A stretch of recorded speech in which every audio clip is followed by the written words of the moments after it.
So what we'll be doing is a basic interactive scene. As I click on this little ball here and move it right, it will turn the globe right. And as I move it left, it turns the globe backwards. This script video, we're going to write another statement, not unlike the last one, but it's going to be done a little bit different. Basically, we're going to write a script that has one container affect another container again, but we're going to do it a little bit different. So to start off, what I'm going to do is actually just build a quick little globe here. So I'm going to come into my primitives and I'm just going to drag a sphere down, put a blue material on it. I'm going to copy that sphere.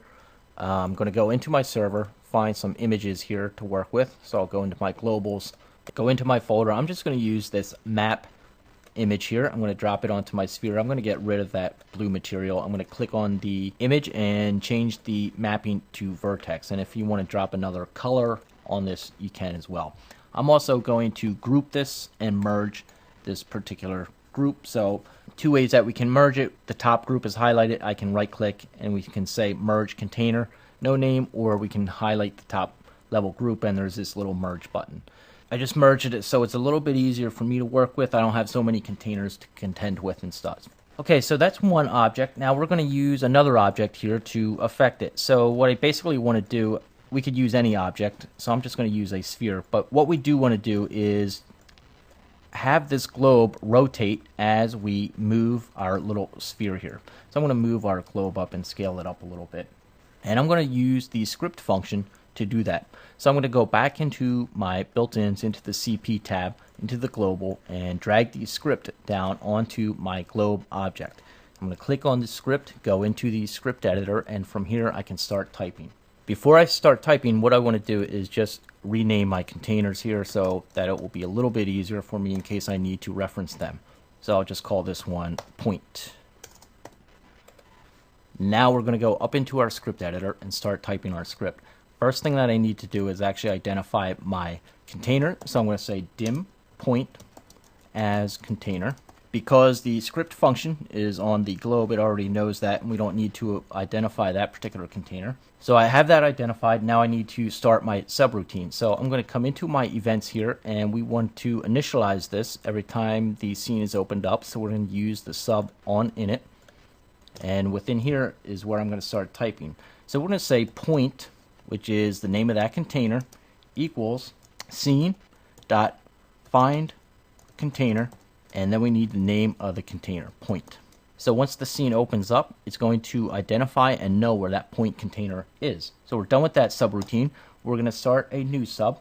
So I'm going to come down to our events again, and we're going to use a sub on exec per field. And within here, we'll start typing again. This time I need to identify some parameters within my globe. So I'm going to start with dim, and I know that I want to rotate the globe. So I'm going to give the rotation some type of name. So I'll just call it G underscore rotation, which stands for globe rotation for me. Now this is just a name that I made up. You can use whatever name you want to identify the rotation. And I'm going to say as double. Now how do I know what the rotation is? Again, we can come into this little question mark and it opens up our documentation. And down here under rotation, you can see that we want to rotate it on the X, and X, Y, or Z is as a double. So that's why I typed this thing, dim G rotation as double, because I'm going to need to rotate this on the X, Y, or Z.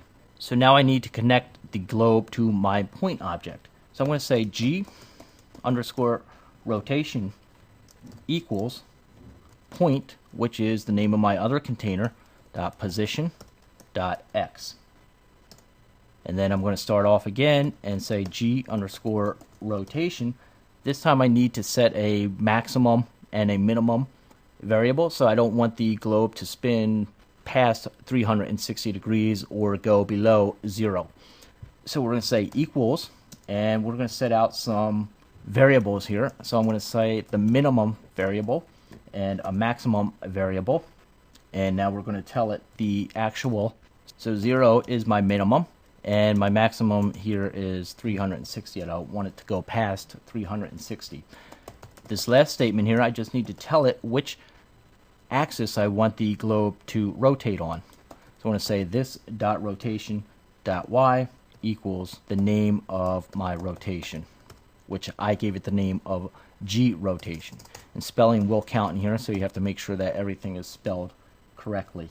So our end sub is here, and this should be ready to compile it and run. And when we do, it looks okay. Now, if we come down here and grab this point, we can rotate the globe depending where this little point is.